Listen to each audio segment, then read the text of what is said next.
spooky soulmates. This is Kaila here, one half of the Spooky Sisters. I just want to let you guys know that we have decided to release this coming episode, the Listener Stories Volume 4, as kind of a celebration that we are 1 month away from relaunching Good Luck Sleeping. So you will see more episodes coming on September 7th, but until then, we wanted to give you this one just to tide you over. Hope you guys enjoy it. Okay. Okay, does this work for you? Yeah, I feel great. Feel nice and sunken in and relaxed. All right. You want to start? No. You don't want to launch? No. You always used to launch. Okay, sure. I can do it. No. Okay, ready? Well, how are we going to start? This feels like a lot of pressure. How do we start this? Okay, I got it. Okay. Tell me when you're ready. Guess who's back again. Spooky We're Sisters back. Tell a friend. Friend. Guess who? Okay, so yes, we're back. We are actually back. This isn't a tease. This isn't like one episode and we're done. We are reviving Good Luck Sleeping. You know what?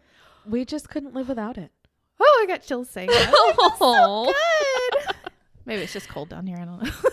We are wearing hoodies and we have Kaila. Okay, so she has a house I moved now. Yes. And has a basement all set up for recording now. And she went out and got these cute, spooky lights and she put up bat decorations and she lit a candle and we have skulls on the table. I really wanted to set the mood, you know? If we're going to have like a little podcast studio, it's got to feel... It does. It feels like this is where we need to be recording. It's perfect. And we might have a ghost in the house too. So, you know, he'll come out whenever he feels like it. True. Maybe during recording. Legit. So Joe told me the other day, he was like, yeah, I felt his presence in our house back in September. I'm like, you did? Didn't feel like sharing? He goes, oh, I anointed the house with oil. I'm like, you did? And at that time we had a renter down here in the basement. He said, yeah, but I didn't go downstairs.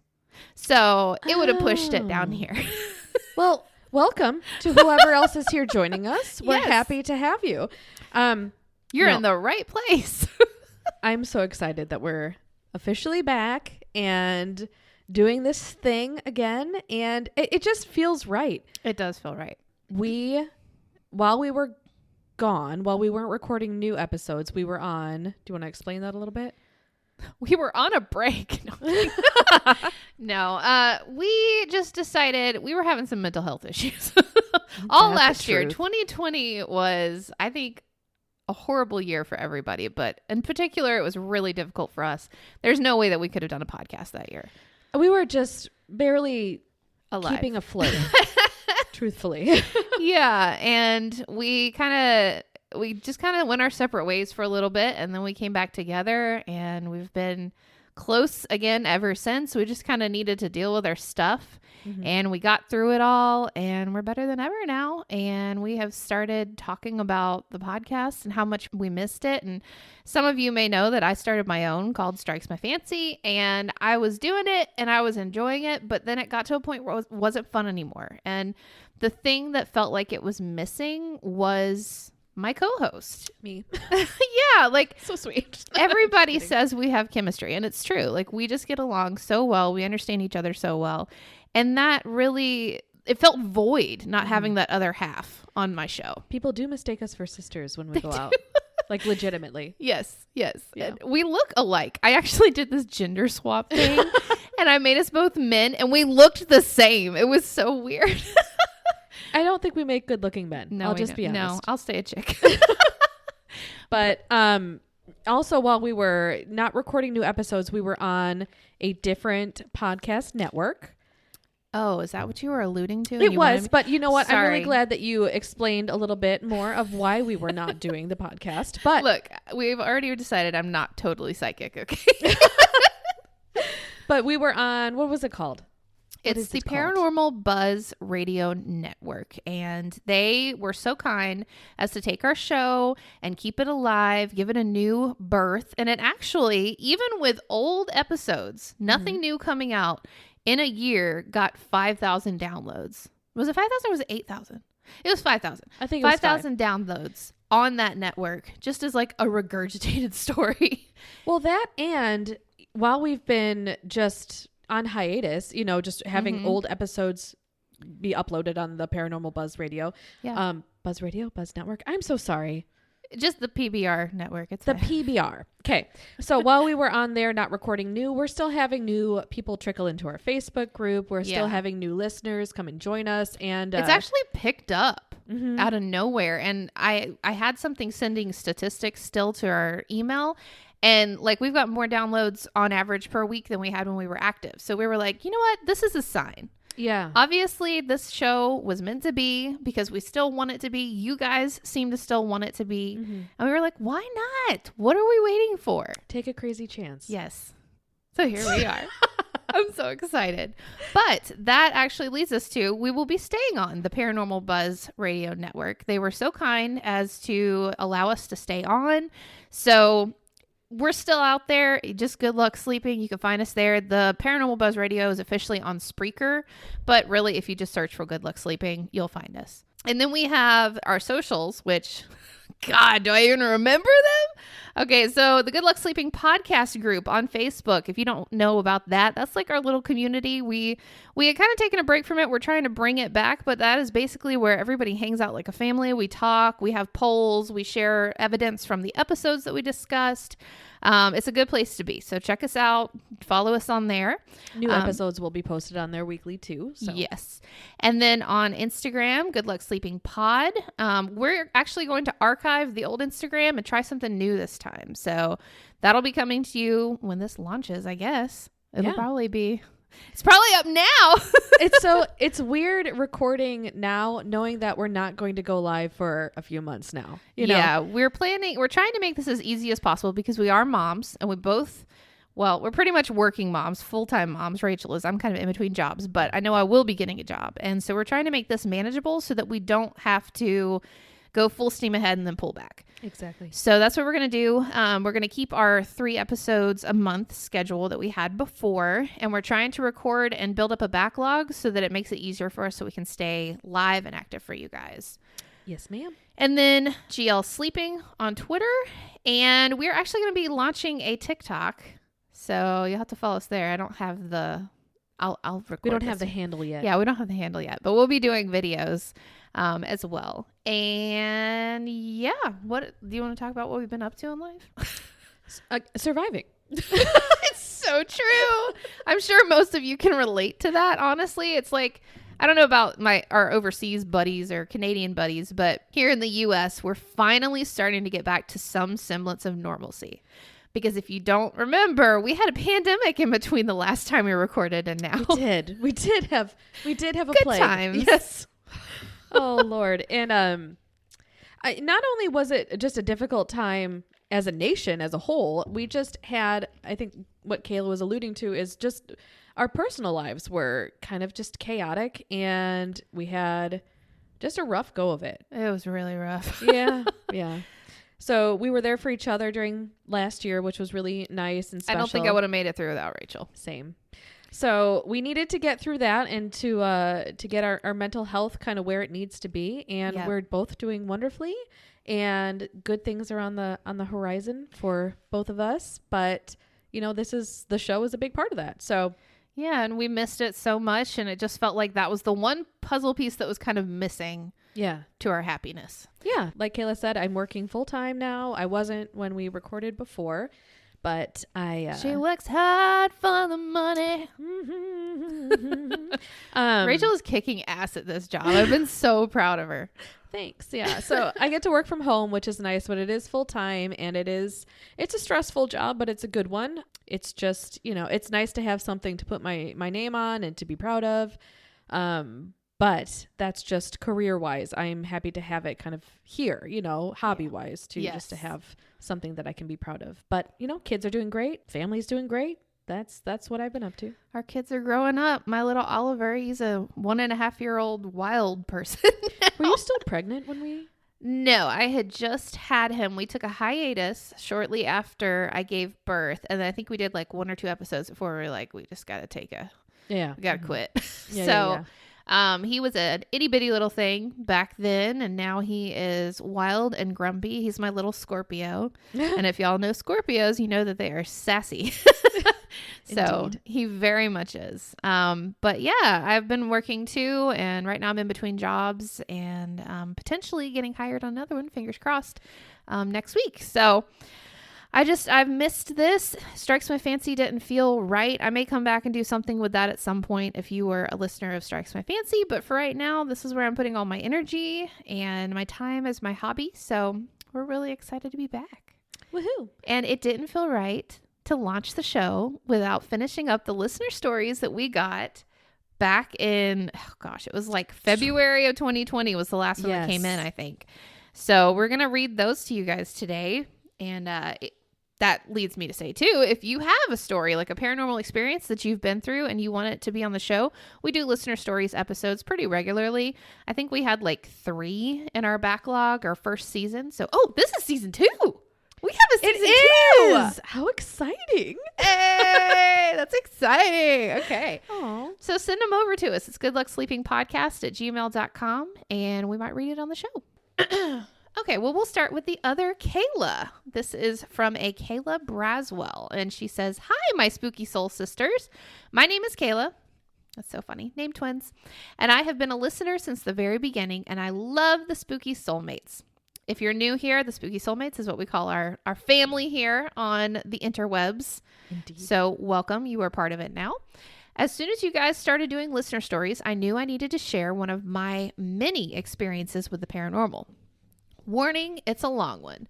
This story happened about 4 to 5 years ago and is based around my hometown in rural Georgia." I wonder where in Georgia she's from. Interesting. We're in Georgia, for anybody who doesn't know that. It also features 2 of my best friends, so for their privacy, I will be using fake names. Let's dive into a little backstory. Emmy and I had known each other since the age of 3, and we grew up doing everything together. Her family was like my own. She has 2 Oh boy, we're back to the start. I love reading. I'm horrible at these. She has 2 sisters that were close in age to us, so we all hung out together growing up and knew each other pretty well. Cue the college years, we went to different schools and parted ways as most friends do, but we remained close and stayed in touch despite the distance. I made some new friends in college, one of which was Andy. One weekend, Emmy was home from college and Andy and I happened to be in town, so we met up to have lunch with her. I was so excited to introduce my 2 besties to each other, and boom, their chemistry was magical. From that moment on, it was history.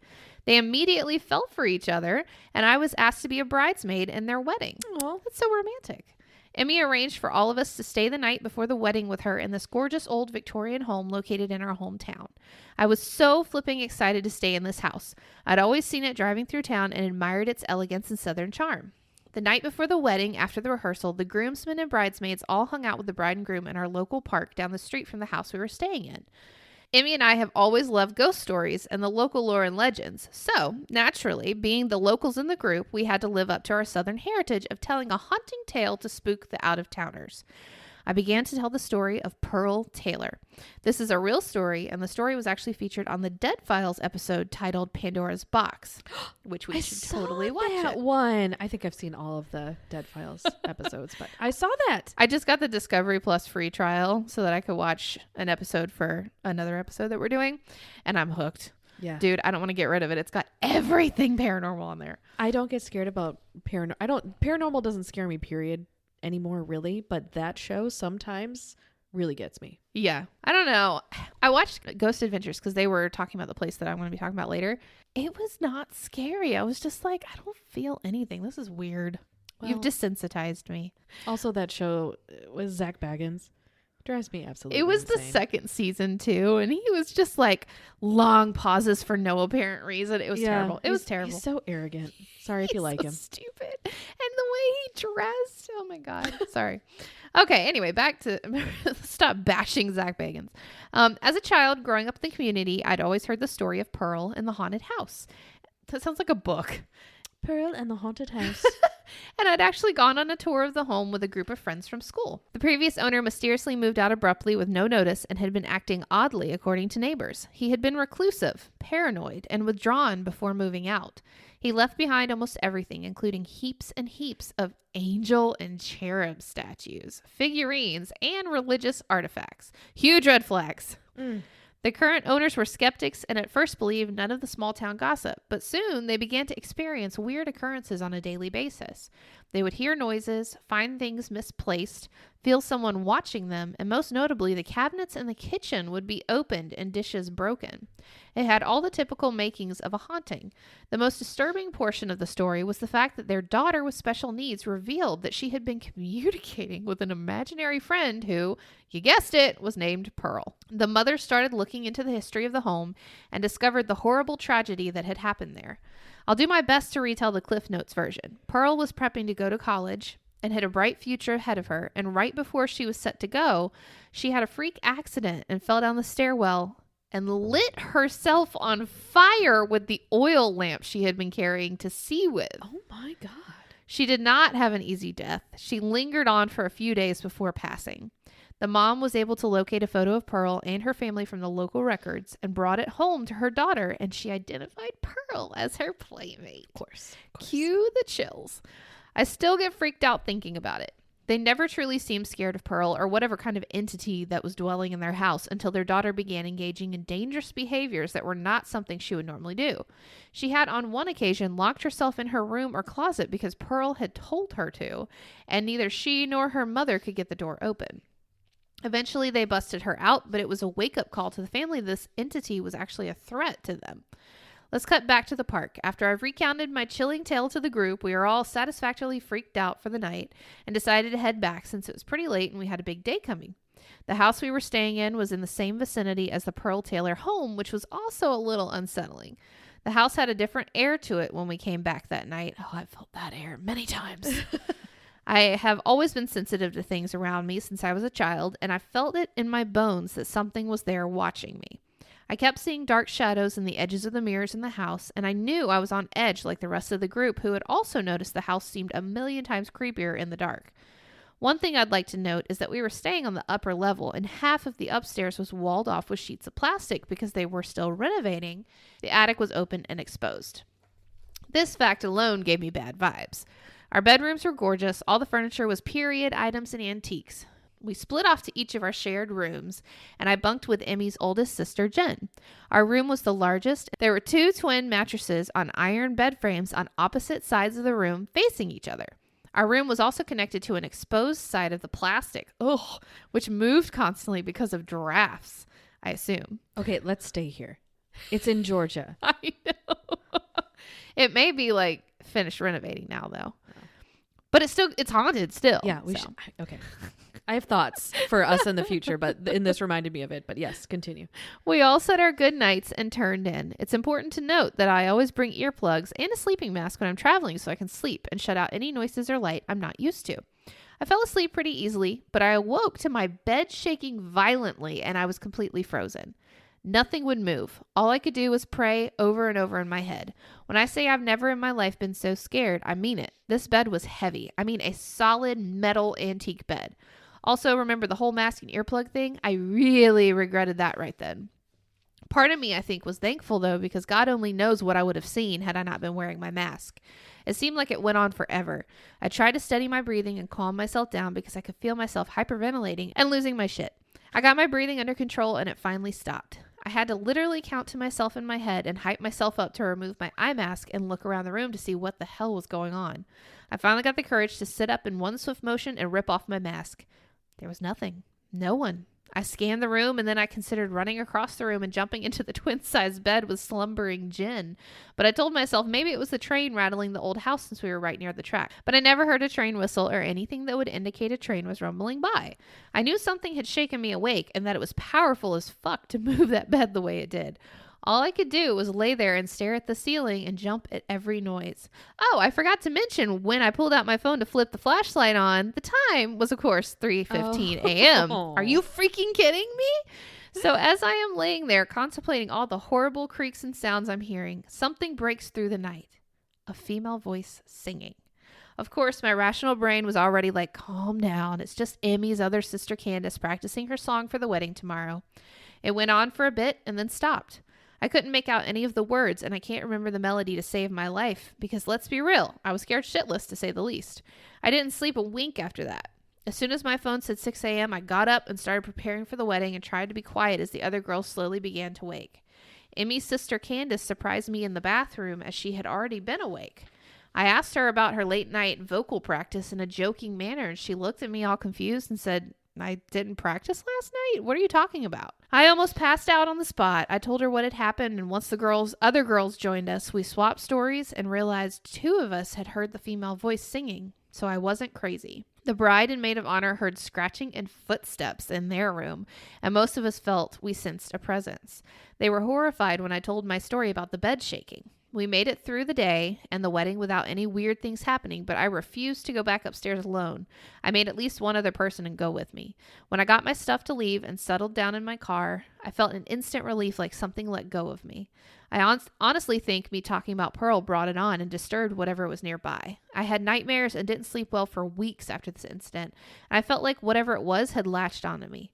I finally told my mom and sister and had them pray over me and with me, and it finally stopped. I will say, though, when I bring her up to tell people the story, I get chills and weird stuff will happen. Oh, good. Thanks for that warning. Now that we've read it. So I pray I don't have any bad dreams tonight for bringing the story up again, and I hope we don't experience this either. Thanks for reading and sharing my story. Oh, that was a very delightful story. You'll have to, if you hear this on our episode, let us know privately where you live, because that would be cool if we could. Because we're in Georgia, and we have made kind of a habit of going to haunted areas. So we've started a weird girls' night, but we've started along with one of our other buddies, Elisa. We've been going to cemeteries and just kind of exploring and seeing what we find. We have a story from one, but we've seen a lot of really beautiful cemeteries in the area. They're so peaceful. Mostly. Until they're not. Mostly peaceful, yeah. It's when you stumble upon something that's like, hello. All right, so what's your first story? So my first story is called You Ate My Fruit Loops, Man, by Melanie Harvey. Oh, Melanie. All right, I'm just going to hop into it. Julia was 4 years old, and Julia was furious. The 5th of 6 children in her family, there were certain privileges that she was used to. Number 1 was getting exactly what she wanted. I will say, she's a wonderful writer. I just want to put a side note there. We don't read these beforehand. So this is like we're experiencing it with you guys. Exactly. Okay. One very memorable morning, her mom and dad were visiting Grandma and Granddad at their home to wash the family clothes. Julia's dad had just left the Air Force and was starting a new job, and the family lived nearby. Before arriving at Grandma's, Mom and Dad had bought a 6-pack of individual boxed cereals for the 6 children. Mom had instructed that the big ones, the first 3 kids, to allow the little ones, the last 3, the nicest cereal boxes as they were little. When Mom left, Julia's older brother Jackson handed her the box of Cheerios and ate the Fruit Loops she had been promised. Hence, Julia was furious. She thought to herself, damn you. She knew that was bad and had no idea why, but it felt so right, so she said it. Damn you, Jackson, for eating my Fruit Loops. Julia wanted justice. She needed to tell Mom. So she asked her eldest brother, Carl, not the cereal thief, where's Mom? Surely Mom would deliver justice. He said that he thought she was in the basement washing clothes. So Julia, 4 years old and furious, made her way to the door under the stairs via the kitchen that led to the basement. Note, this was a brave move, as at only age 4, Julia was afraid of this door. She had heard from her older siblings about the blue room upstairs at Grandma's house being haunted by shadows, and also the tales from her cousins about the banging and the awful attic door upstairs, which she avoided at all costs. That door was wrong, and she was sure she had heard it growl at her. However, our brave girl, aged 4 and furious, felt the need to right a wrong, and so she opened the horrible basement door and started down, determined to find Mom and make Jackson pay for the serial transgression. Julia began to descend down to the basement and justice. The stairs to the basement were the kind with open backs, so gaps between each step, gaps a furious 4-year-old may fall through if she isn't paying attention. Oh, I hate that. Our steps leading up are kind of like that. It's yeah. Like, I remember they used to scare me as a kid walking up and down them. She didn't fall through, just so you know. By that, good. by that I mean to say that she didn't fall through. Oh. I was not reading ahead. Julia descended those stairs for what seemed like a millennia until she found herself at the bottom. Familiar dirt floor before her. Ugh, I hate basements with dirt floor. We almost bought a house back in Illinois before we moved to Georgia that it was like a straight up cellar. So it was an old house, definitely haunted. Ugh. You walk down these stone steps into a literal stone walled, dirt floored basement. Nope. No, thank you. Okay. Familiar dirt floor before her, she looked up and saw a woman by a sink at the far wall. The wall sink where her grandma washed clothes. Mom, she thought. And then she began composing her case against her serial stealing brother. She suddenly felt as if every hair on her body had a life of its own. It began to stand on end as she realized this woman is not Mom. The woman Julia saw was wearing ankle boots, had a knee-length apron on, and wore her hair in a bun at the back of her head. The sleeves of her cotton blouse were rolled up for work, Georgian dress. Even in the 1970s, this dress was at least 80 years out of her time, and Julia knew it. She knew that it was all kinds of wrong, all kinds of not my mom or not even my grandma. The woman who was not Mom spoke to Julia. Oh, there you are, sweetheart. I've waited so long for you. It talked? Yes. Oh my God. Our girl is 4. She is a baby, but she is smart and savvy. Our girl ran. When I tell you that she screamed back up those stairs at the rate of knots, she scrambled. She's British. Maybe that's a British thing. She Melanie, is that a British thing? She put in parentheses, there is no other word to use but scramble, as that is exactly what happened. She'd heard footsteps following her, fast and frantic. Not Mom, calling her back down the stairs. Come back, baby. Mommy loves you. This reminds me of Coraline with the other mother. The other mother. She's Yes. like chasing her down the tunnel that connects the world. That is one of my favorite movies of all time. Mine too. Our poor 4-year-old Julia, panic-stricken, burst through the basement door into her grandma's kitchen, only to find that her grandmother, her 5 siblings, and her mom, her actual mom, and stupid smirking Jackson. Damn it. After all that for Fruit Loops? Seriously? That was cute. And scene. But like creepy. Yes.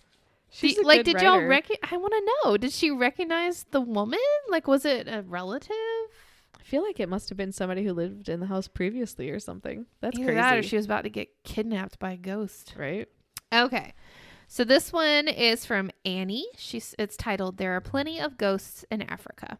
She says, hello, spooky soulmates. My name is Annie, and I am a Peace Corps volunteer serving in Uganda, Africa. I've been here for a hot minute now and have experienced something that still haunts my nightmares many months later. I had a friend, let's call her Amy, visiting me from another part of the country. I live in a very small village made up of only a couple hundred people at the base of a mountain. Or a very large hill. I don't really know the difference. Well, we have mountains here in Georgia, and you can't really climb them in one breath. So that's probably the difference between a mountain and a hill. While Amy was here, we did a myriad of activities from touring the school I work at to hiking a few nearby trails. But one of our favorite things to do is travel a small ways up the small mountain I lived near to a local bar. One night, Amy had a little too much to drink, and around 3 a.m., I decided it was time to head back to my house. She did not like that idea. Instead, she insisted we go on an adventure. Oh my God, why am I getting me and you vibes? I was like, she sounds like fun. I want to be she her sounds friend. like you. Yes. I'm always the cautious one, and Rachel's just like, what trouble? Let's do it. There has to be one. I know. And then she there has gets to us be in the trouble other. and I get us out. This adventure led me to chasing her as she ran up the mountain. When I finally caught her and got her back down to the bar so she could sit, we found the bar to be closed and everyone had gone home. I was just about to drag her back to my house when we heard footsteps coming from the trail that led to the top of the mountain. Knowing that it is unsafe for foreigners to be out after dark and intoxicated, we decided to hide from the approaching footsteps. Our brilliant minds thought the best place to do this would be on the roof of the bar. So we climbed up and laid on our stomachs so we could still see whoever was passing by.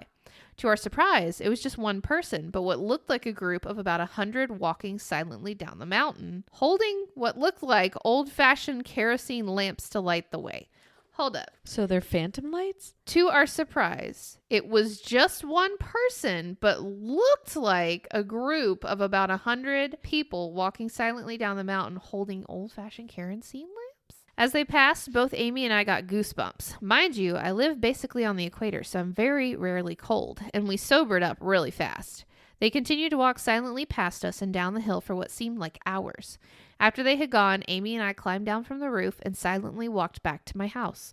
Neither of us knew what we just saw. Was there some sort of village event we didn't know about? Why were they holding kerosene lamps when it's 2019 and flashlights are a thing? The only logical thing I could think of was to ask one of my local friends about it.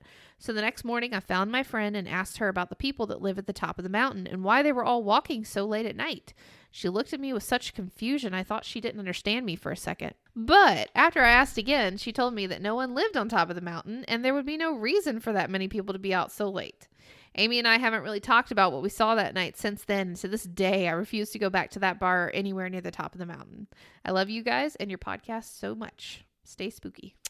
Oh, I know. What the heck did she see? That's so crazy. it reminded me of in Beauty and the Beast when they're all like, the townspeople are going to get the beast with their lights. All right. My next story is called The Haunted Dolls Story by Jillian Hilton. Okay, so this was several years ago. I was a cashier in the video department of the Ingalls here in Murphy, and the people I worked with were a trip: Ashley, Jessica, and Alan. We were all pretty good friends and rather young at the time, but Ashley was a young mom with a daughter, Caitlin, who was about 2 or 3 at this time. They lived in an apartment complex, and I'd frequently go to hang out there. So, like any toddler, Caitlin had a lot of little toys, but the problem here was that they would not behave normally. The most active was this little ride-on fire engine. It had sirens and little lights, but it was not a motorized toy. The kid had to actually sit on the thing and push it with their feet to make it roll. Except this fire truck would roll from the kitchen all the way around a corner into the living room with zero assistance. Nope. It would roll right into your foot even. Nope. When Caitlin got big enough to talk, she'd say, "Debbie, no." And we were like, "Oh, who the heck is Debbie?" And she'd say, "Debbie is the little girl that lives behind the fridge." Oh, no. Oh, no. Okay, thanks for that, Caitlin. No big. We all tried to pretend it was just her overactive imagination, because usually it was just the fire truck. But then, as she got older, we'd hear her argue with Debbie over toys, getting really frustrated with her, and she'd come tell us that Debbie wasn't being nice or wasn't playing nice. Well, one day, I'm at work and waiting for Ashley and Jessica to come so that I could go home, and I get a call from Alan. He says that they are going to be late, and of course, I know something is up. Something always was. So I ask, what's going on? He says I have to go save Ash and Jess from a demonic doll. I'm sorry. Me, you're joking, right? Alan, afraid not. Me, okay, so how did this go down? Alan, not sure yet. The girls were outside the apartment when they called, and they refused to go back in. That escalated so quickly. Right? Caitlin was crying. Me, okie dokie, fill me in later. Roughly an hour later, here they all come into work with a duffel bag. This duffel bag had been duct taped like a mummy, and they set it on the counter and back off. Now I'm fully intrigued and demanding the full story, and here's what they said. Ashley was cleaning the toys up while Caitlin was napping, and when she got into the bathroom, there was this doll sitting in the tub. She goes and picks it up, and it starts talking. Ha ha ha, let's get wet. Let's get wet. Ah ha ha ha. They've never seen this doll before? Oh, no. And she's startled naturally, so she drops it. Then laughs at herself and thinks, oh, okay, well, maybe the batteries are dying. I'll take them out. She picks up the doll, turns it over, only to find out that there are, obviously, no batteries in this doll. Oh my God. And it starts to laugh again, over and over. This doll cackled at her. Just like maniacal laughter. Yes. She freaks. She calls Jessica to come get it out of the house because she can't leave the baby sleeping. Jess arrives, laughs at Ashley, and goes into the apartment. 3 minutes later, Jessica is outside with Ashley, and she's no longer laughing. She asks if that was the only doll in the tub when Ashley went outside, because there are 4 or 5 dolls in the tub. Wait, what? All lined up with the cackler in the middle. Oh my God. This is like breeding the spawn of Satan. She said that there was no noise at all until she walks in, and then this thing is staring her down and starts that laugh. Ha ha ha ha ha, let's get wet. Ha ha ha. Now both girls are so freaked out that they go back in together and grab the baby out of her bed and go outside and call Alan. Alan, who, God bless him, is no white knight, goes in like a champ with the duffel bag and the duct tape. He, honest to God, has seen Chucky. It's like a murder. Right? He's seen Chucky way too many times and is a huge horror movie fan. And he is taking zero chances with this doll. I don't blame him. No. He goes in, same thing, except he can hear the cackle before he even gets to the bathroom. He says the same thing as Jess. There are now 5 dolls in the tub, where Ashley swears previously it was just the one. They are all sitting up, all in a line. And like the cowardly lion, my friend is basically screaming as he grabs this doll, stuffs it in the bag, zips it, and then duct tapes it like he's trying to trap the Ebola virus inside. I mean, everybody is such a good writer. They are. Oh, this is what I got presented with at work. He drove with that doll duct taped and duffled in the back of his Jeep like it was going to crawl out and murder him in the 5-minute drive. I mean, you never know. And by the time they all rolled into work, I had the 3 friends on the verge of a nervous breakdown and one small child crying. They say Caitlin was saying, "Bad, Debbie," and when she heard the doll going off on its own. Oh my gosh. Oh, why they brought it to me, I don't even know. They wanted me to know that they weren't making it up, I guess. But I managed to unduct tape this duffel bag and take the doll out. Why? Why would you just burn it? Why? Just burn the sucker. Sure enough, there are no batteries in it, and it's not even wet. Ashley said she doesn't even know how it got in the tub because it's not the one that she lets Caitlin play with in the water. I think her name is Kaylin, and I've been saying Caitlin. Really sorry. Whoops. Nothing with batteries, basically, no matter what the toy says. And now, as I'm holding this crazy baby doll, it starts it with me. The laughing, the ha ha ha, let's get wet. Fortunately for my terrified friends, this is not my first haunted rodeo. I looked at this doll and just said, "Knock it off, Debbie. That's enough. You're making the baby cry." And the doll stopped, just like that. Now my friends are all looking at me like, "What? How?" And I just put her back in the bag, gave her to Alan, and said, "Don't worry, she won't go all Bride of Chucky on you now." He took her back to his Jeep, drove her to the landfill, I think, and he says she never made another peep. I got labeled the doll whisperer after that incident. Amateurs, LOL. Did they own these dolls? Were they aware of their presence, or did these things just like come out of some other dimension? That's what I want to know. Good question. I'm gonna have to ask her. That was a good story. That was a really good story. Dang, man. Okay. I have one from Carly. She says, "Hi, Rachel and Kayla. I randomly stumbled upon your podcast and after listening to a few episodes, realized this would be the perfect place to share my experience with paranormal activity. I'm a firm believer that the more you think about it, believe in it, and talk about it, the more you expose yourself to these occurrences, almost like opening a door." I mean, that's fair. Smart woman. Yeah, that's what happened to us. Over the years, I have tried to keep that door shut. I did too until I realized I have like an ability and they're just going to find me wherever I am. I'm just curious and I don't care about the consequences. Yeah, and then I've got this one who just runs into the woods. Okay, for a few days, I toyed with the idea of sharing my stories and ultimately decided I would write this in email when I was not in my house. For as much as I love spoopy things, I would prefer they do not happen to me, and I always try to ride the fence as to whether or not I believe it or if I can explain it in another matter. I have a few short stories to tell you, and then the main ones that have occurred in the home that I currently live in. When I was younger, I was always intrigued by scary stories, movies, ghost stories, whatever. When I was a preteen, the movie The Craft came out, and who wasn't interested in casting spells at that time? So one of the earlier ones I can remember started around when I was about 12. I had a bunch of girls sleep over, and I had just purchased a Ouija board that we could play around with. I had a fairly large walk-in closet that was probably about 6 foot by 15 foot. My gosh, do you live in the Ritz? And I often used it as a separate hangout area. Nothing really happened as far as we could tell. Someone usually fessed up to moving it, and overall, it was unremarkable. When we played with the Ouija board, I had candles lit everywhere just to help give it an extra spooky effect.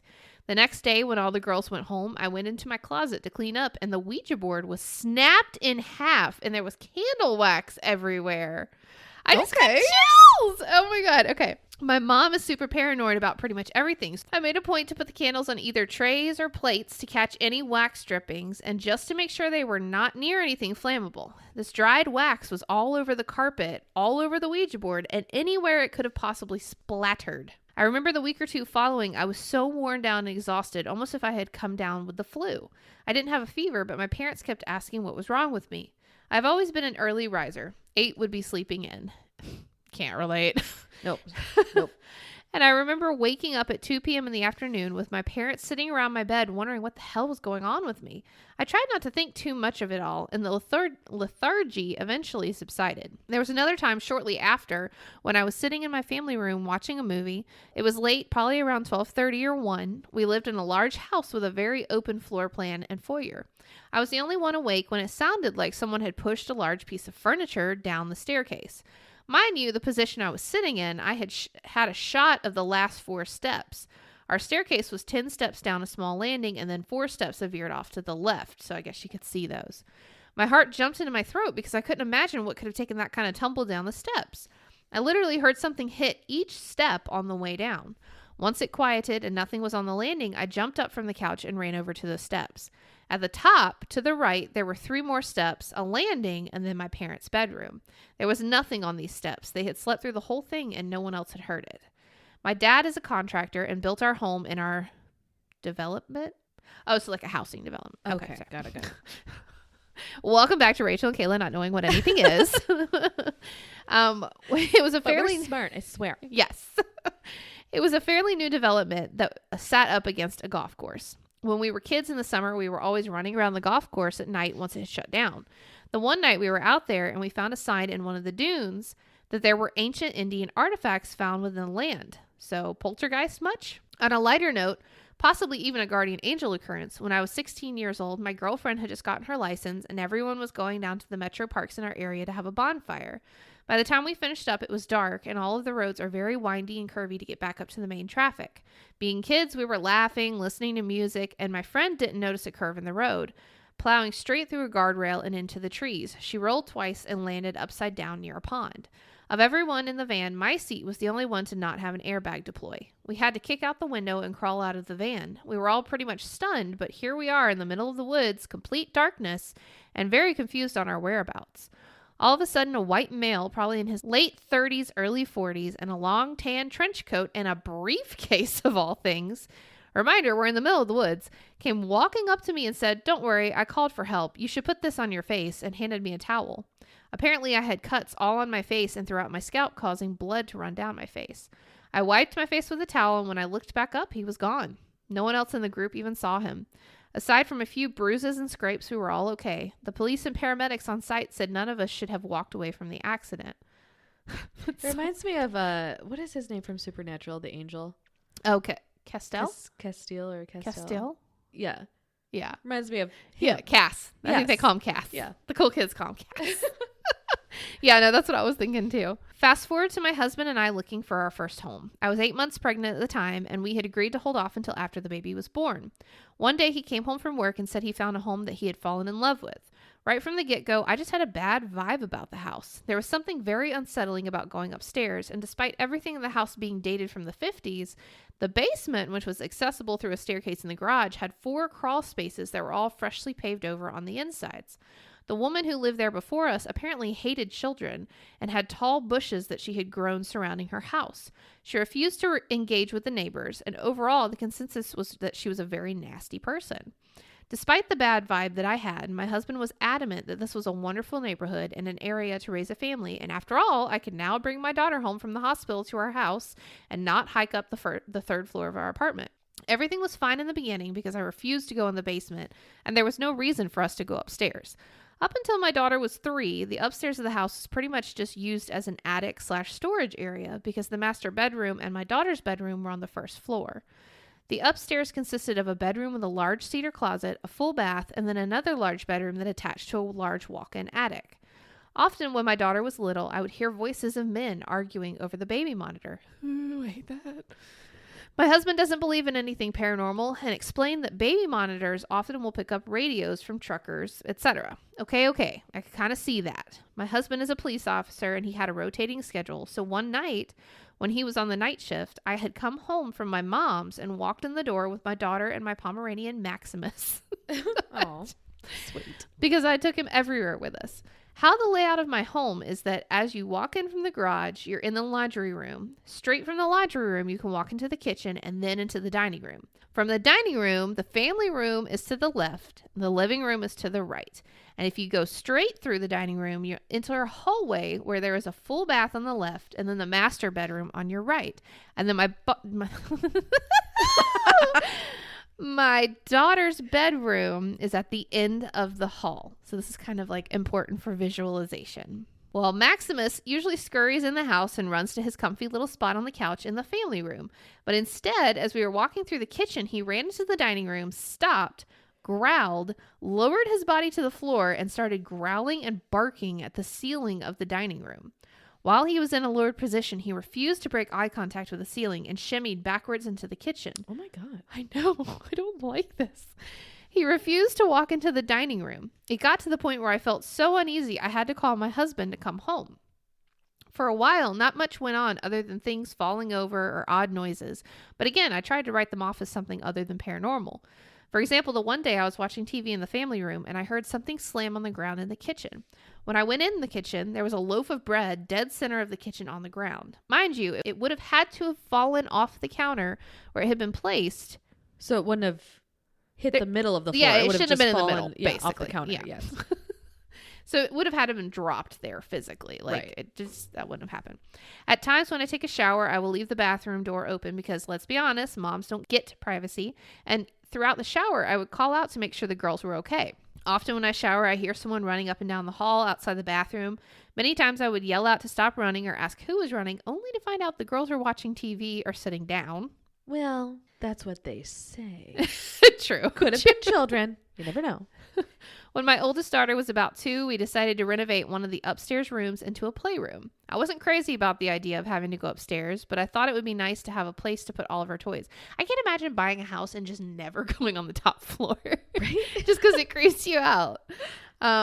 Once again, my husband was working night shift and my daughter was sleeping. I was laying in my bed, which is directly below the playroom. While laying there, I heard a loud slam, almost as if someone had knocked over a bookshelf or a large piece of furniture. Similar to what I had experienced was when I was younger at my childhood home with the thing falling down the stairs. It was followed by the sound of something dragging across the floor and continued for about 10 minutes. I knew my husband would have no part in these stories, so I just laid there and tried to ignore it, hoping it would pass like every other time. When I was pregnant with my second daughter, we decided to move Scarlett, my oldest, to the large upstairs bedroom that was attached to the large walk-in attic. Was this a crazy idea? Possibly. But it had been some time since anything weird had happened. Out of sight, out of mind. Once her room was complete, we wanted her to start sleeping upstairs to get adjusted before the baby arrived.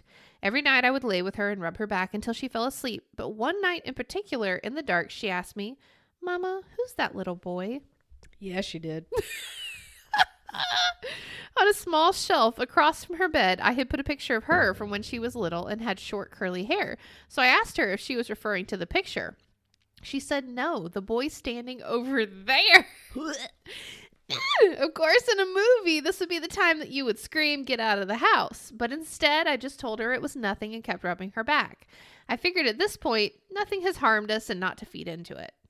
You are a much braver person than I. Yeah, it reminds... I talked about it before, but Jackson had one of those moments, one of my oldest. So I feel her. I feel her pain. Yeah. No, thank you. There was another point in time a few weeks later when I asked Scarlett if she had seen the boy anymore. She told me no, because the woman over her bed keeps her safe. So much better. Oh.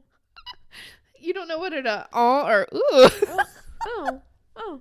It's like that Trump gif. Yeah. Can't see my face. On a side note, this is going to seem like a stretch, and it could be my mind getting the best of me, but from the first time I walked in our house, every time I went upstairs, I got the creepy vision of a young girl in a long white nightgown on her hands and knees, scratching at the floor.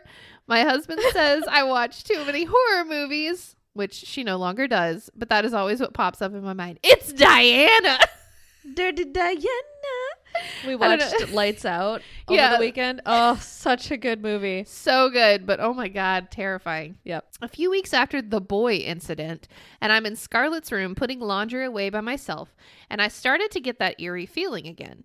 Oddly enough, I have always felt that my children are safe, but it's only when I am alone that I feel there's a bad presence. So I rushed to put the laundry away and ran downstairs to grab the next basket. Not even 5 minutes later, I was back in her room and noticed that both of her windows had shattered from the inside. What? Her windows were double pane glass, so the outside was intact, but the inside layer had shattered and there was glass everywhere. We had someone come and repair the windows, but they couldn't really offer an explanation for it. I think she even attached photos of that, so I'll show you in a minute. Dang. When my second daughter Lola was born, we transitioned the upstairs playroom into a bedroom for her, so both girls were upstairs and my husband and I were on the main level. That doesn't seem like the best idea. Again, everything seemed to settle until she was about 8 or 9 months. Out of all of my children, Lola is the only one who is a good sleeper. She had fallen asleep while rocking her, and I laid her down for her afternoon nap. Typically, she would sleep about 2 to 3 hours in the afternoon. She was only down about 15 minutes, and I heard her laughing hysterically on the monitor. Oh. That's never good. Oh, about that. When I went back up, she was standing in the corner of her crib, looking up at the corner of the ceiling, laughing. Well, it's better than crying. Yeah, true. Or levitating.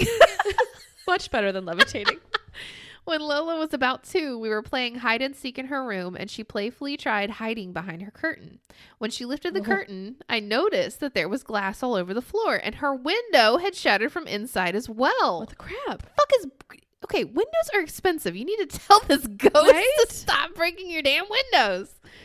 About a week later, one of Scarlett's newly replaced windows shattered again. Okay. In total, we've replaced 4 windows.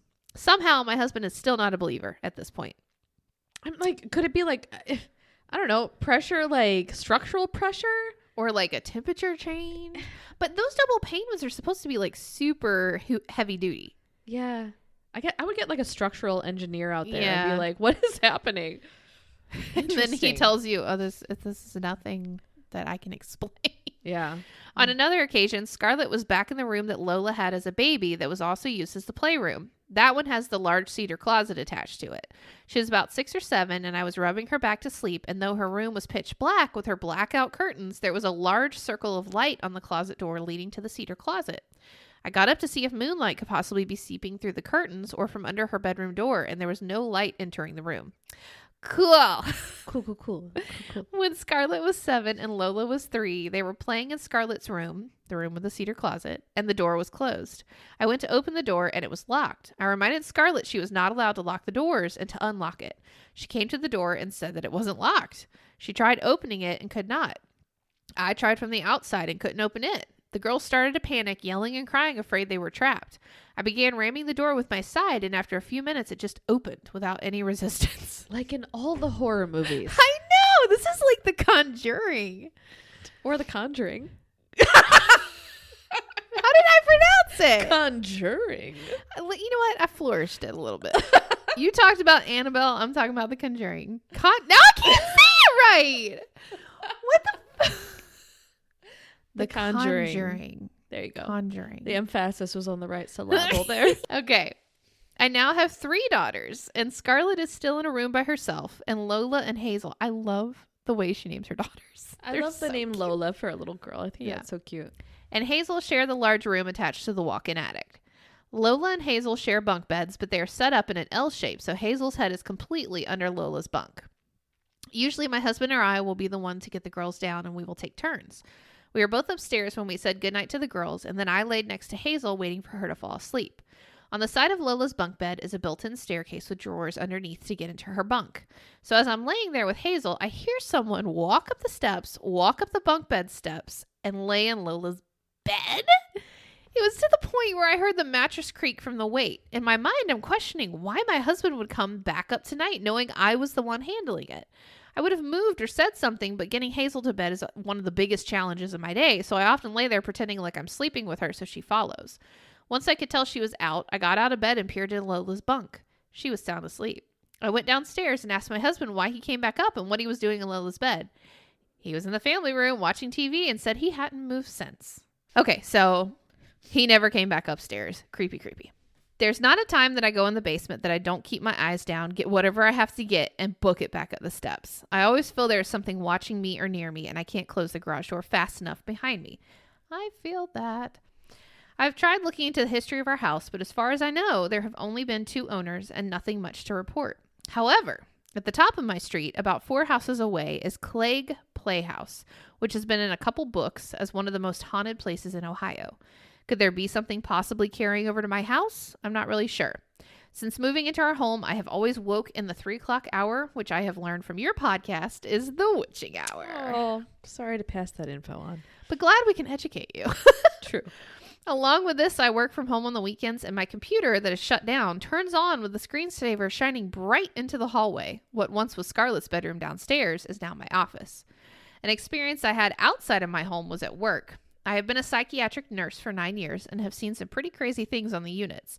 I do believe that spirits and demonic presences have a connection with some mental illness, but that's a whole other can of worms that I'm not going to open in this moment. Anyways, we had a woman come in for admission who had no prior psych history, but was basically catatonic or acting completely erratic and speaking in tongues. Ew, cool. Oh. She was thrashing around so much that we had to place her in 4-point restraints in an open seclusion room to that's a word. To prevent her from hitting her head or falling. Of course, she was my patient on a night shift, and while sitting in open seclusion with her, she sat straight up and was pulling on the restraints in a way that her body was contorted. I don't think this is a mental illness. I think she has a friend inside. Me too. Oh, it gets better. She began speaking tongues in this low, growling voice. I was born and raised Catholic, but remain on the fence with what I follow today. Either way, at that moment, I prayed out loud, and when I was done, she fell straight back and was sound asleep. Time for a new job in a new house, sweet Right? friend. Oh, wait. She was on our unit for about 2 weeks, and they couldn't understand what had happened to her. All of her test results came back fine, along with her scans. One day, it just passed, and she was back to herself. That was a demon, y'all. But That was how did it get out? I guess because she prayed over it. Or against it. I don't know. A lot more would have had to go into it with that kind of a... I don't know. A Maybe nobody possession. had tried before. Interesting. Maybe it was like a baby demon. Just practicing. Yeah. On a more positive side, I think, the numbers 11 or 1111 play a big part in my life. Since I was little, anytime it has been 11:11 a.m. or p.m., or anytime I deal with numbers, that number is always present. I have woken up out of a sound sleep to look at my phone and have it be 11:11. I was married in November, the 11th month. My oldest was born at 11:11 p.m. My second was born on 11/21/11, and my youngest was born at 1:11. Supposedly, I've read that anytime you see the numbers 11:11, it's the sign of a spiritual presence trying to reach out to you to make themselves known. I like to try to think of this as a positive spiritual presence, maybe someone watching out for me because this happens daily. With my questionable religious beliefs, I have found comfort in this explanation, so much to the point where I have a small tattoo of 11:11. So we've talked about that in our first numerology season. Yeah, episode. we talked about angel numbers and all that, and I always see my birth date, 318. Just constantly, like anytime I look at the phone or whatever, it's 318. Did you have a pattern? I can't remember. 11:11. Is it? Yeah. That's cool. Well, somebody's trying to reach you about your car's extended And- warranty. And 12:34. That's another one. Oh, I see a yeah. lot. I can't remember when. We'll have to go back and listen to that episode. I have the memory of a goldfish. Yeah, so. I know. All right, we're about to the end here. Now, getting back to this morning, after I went back and forth with writing this email in fear that it would maybe open up something else, I decided I would write it. Sure enough, this morning I'm standing in the bathroom and I hear a slow thumping noise. I paused because I thought it was my youngest who had come down in our bed and it sounded like she was hitting the headboard. I checked on her quickly and then went back to getting ready. The thumping got louder and the pocket door to the bathroom started shaking in the door frame, making a loud pounding noise. I just collected my makeup and finished in the other bathroom. My mother had a few paranormal stories and I actually have an extraterrestrial one as well, but perhaps I'll save it for another time. Those were good. Those were fantastic. Here's her windows. Completely shattered. So that's one is Scarlett's and one is Lola's. So I'll post those in the Facebook group when this episode airs. Jeez. But dang! Yeah, I guess if enough time passes between each incident, it kind of, again, desensitizes you a little bit. But Yeah. with all of those things together, maybe it's time to move. Or to get your house blessed or Something's something's going on there. Although nothing has been negative. except for enough. Yeah. financially negative. But Yeah. yeah, interesting. That's Wow. crazy. Thank you for sharing those. Yes. So I had somebody message me the other day, and which is funny because these listener stories are from like last year, and this was just, she's a friend of mine and she thought this might be interesting to me. So I'm going to keep her anonymous for her sake. But basically what she told me is that she had a son pass away when he was young, and he would have been 18 this year, which means he would have been graduating because it's May when we're recording this. So this is when like all the graduation stuff is happening. And she had wanted to go to his graduation, like his class, you know, and watch them graduate. And she was like, oh my gosh, that makes me like a creeper. I don't know anybody there. Why am I going to go? But she just wanted it for like some kind of closure, you know. I totally get that. So I think her friend had somebody who was graduating. So she invited her and they went. And she was halfway through the ceremony and they had done like awards and everything. And she just got really teary-eyed because her son's name was in the A's and it had gotten right up to the one before what his name would have been. And so she just got choked up and she didn't have any tissues. So she went to the bathroom and she had her phone in her pocket, and all of a sudden she started getting like message notifications. So she pulls it out and her friend is like, what are you doing in the chat right now? And she said that it had been sending messages, but when she pulled her phone out, it was locked. It wasn't her like butt dialing or anything. Okay. So she opens it up, and from her, it's an O, a capital O with fire around it, which you have to like hold down on those and then pick like a frame. And the first frame is usually hearts. So you have to, it's hard to do this. Okay. Is what I'm saying. Okay. And then there were 2 stickers. Well, as she was reading them, she got real choked up because her son, his middle name, what she wanted to name him was Orion, and it was an O. Oh. And his first name has to do with fire. So it was fire and an O. And then the 2 stickers said, thanks, Mom. Love you, Mom. Oh my God. No, That is so sweet. And she was like, I just felt like he was telling me, I know you're there and I recognize you, you know? That is so sweet. I know. And also a wonderful memorial tattoo idea. I know, right? Interesting. So that was Aw. just interesting because she was like, there's no way that I could have butt dialed that because my phone was locked. Right? So it's crazy. That's sweet. That's a really nice story. I love that. So we'll end it there. Yes. Welcome back, guys. Yay. We're back. Keep Yes. those stories coming. Yes, please send them over. goodlucksleepingpodcast@gmail.com so we can have more episodes like that. And we're just getting started. We've got all kinds of plans for this season. And Yes. As much as I hate reading things, these are still my favorite episodes. yes, Because I love to, like, you know, Hear people's experience real- what you guys yeah. have experienced. yeah, because I mean, we've had our own experiences, but it's just so interesting to hear it from other people too. Yeah.